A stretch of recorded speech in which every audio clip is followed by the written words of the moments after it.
Hello，大家好，歡迎翻到嚟我哋呢一個那些在搞笑的電影們。今日我哋要潛入英國18世紀最瘋狂嘅宮廷密室，解鎖奧斯卡得獎電影爭寵 The Favourite。導演呢，佢係撕開咗英女王嘅喪子之痛，揭開咗3個女人喺權力嘅遊係點樣互相撕咬、利用，甚至係摧毀彼此嘅。準備好未？我哋即刻開播。首先講講戲入邊嗰3個女人，咁電影入邊咧有 Olivia Colman， 佢所飾演嘅安妮女王咧係一個痛風纏身嘅一國之君，佢成日咧就攬住啲兔仔當咗係自己死咗嘅 BB， 咁情緒咧就陰晴不定，脾氣咧就非常之暴躁嘅。咁真正掌權咧其實係佢嘅閨蜜兼且佢嘅情人啊 Sarah Churchill， 朝政文件咧要經佢手先至再去到女王嗰度，連軍隊咧其實都係佢話事嘅。直至破產貴族出身嘅表妹 Abigail 佢殺入宮，佢先扮可憐咧就係做侍女，再夜闖女王間房咧，再爬上床，仲設計陷害阿 Sarah， 誓要咧就係上位爭寵。你以為套戲係亂作出嚟，但係咧其實真實1702嘅英國宮廷咧個真相咧係更加之離奇㗎。先講翻嗰堆兔仔悲劇係有血有肉㗎。歷史上嘅安妮女王佢真係流產咗12次，5個嬰兒夭折，唯一咧就係活到11歲嘅仔咧，亦都係病死咗。御醫日記咧就係寫佢之後暴食糖漿，所以就係導致到痛風惡化，上樓咧都要4個侍衛咧係用吊籃咧去抬佢嘅。然後咧就係到呢一個女權力同盟咧並唔係幻想㗎。Sarah Churchill，冇錯，二戰首相丘吉爾咧就係佢後人嚟㗎。咁佢咧的確係掌握咗朝政咧，就係長達8年嘅。佢每日朝早咧就6點鐘咧入女王間房咧就閨房議政，由冊封公爵到出兵打法國咧，其實都係由佢去拍板㗎。歷史學家咧仲發現咗佢1709年咧寫俾女王嘅密信：你個蠢材再聽托你黨妖言嘅話咧，我就燒晒你俾我嘅情信。嗰啲毒計咧其實都係有原型㗎。Abigail 嘅歷史真身咧就叫做 Abigail Masham。咁咧就係靠血緣關係咧去接近女王㗎。1710年佢暗中嫁咗俾 Sarah 嘅政敵，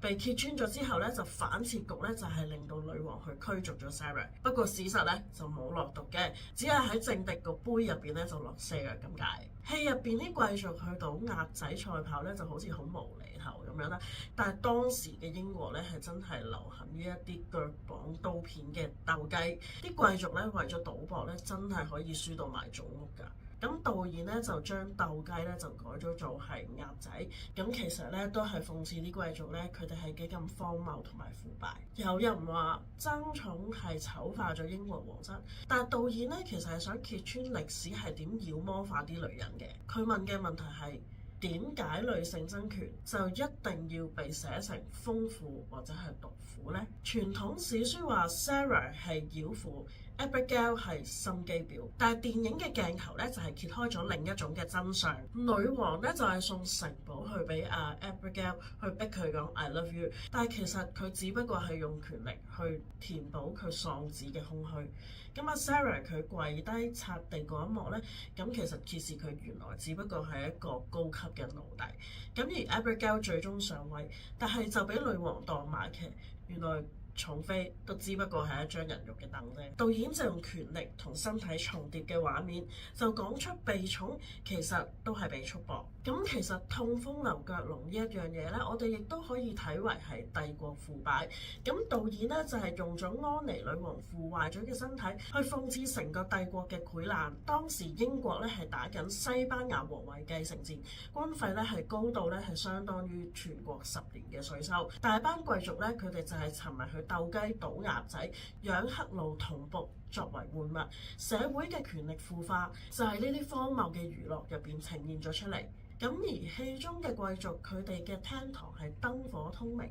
至於嗰啲僕人咧就係要全裸去捧生果嘅話咧，亦都係真有其事㗎。咁導演咧就想借呢一啲荒誕嘅場面咧，就話俾我哋聽，帝國表面嘅華麗，但係裡面咧其實實在早已就係發臭，同安妮女王腐壞咗嘅身體一樣，都係表面風光，內裏咧就係早已經腐壞。電影嘅結局係 Abigail 咧最終咧係爭贏咗寵妃嘅寶座，但係當女王枕住佢個大髀嘅時候，佢伸手撫摸女王嘅頭髮，眼神咧其實係好空洞咁去望住個鏡頭。嗰一刻佢發現其實佢自己係同嗰啲兔仔一樣，都係困咗喺權力嘅金籠入邊。咁歷史上咧，阿 Sarah 被流放咗之後就有寫回憶錄，咁佢係瘋狂去辱罵女王黐肥冇腦。但係咧冇人就問過一個更深嘅問題：點解呢三個女人咧係要被逼係喺男人設計嘅擂台入邊着住高踭鞋去互相踐踏呢？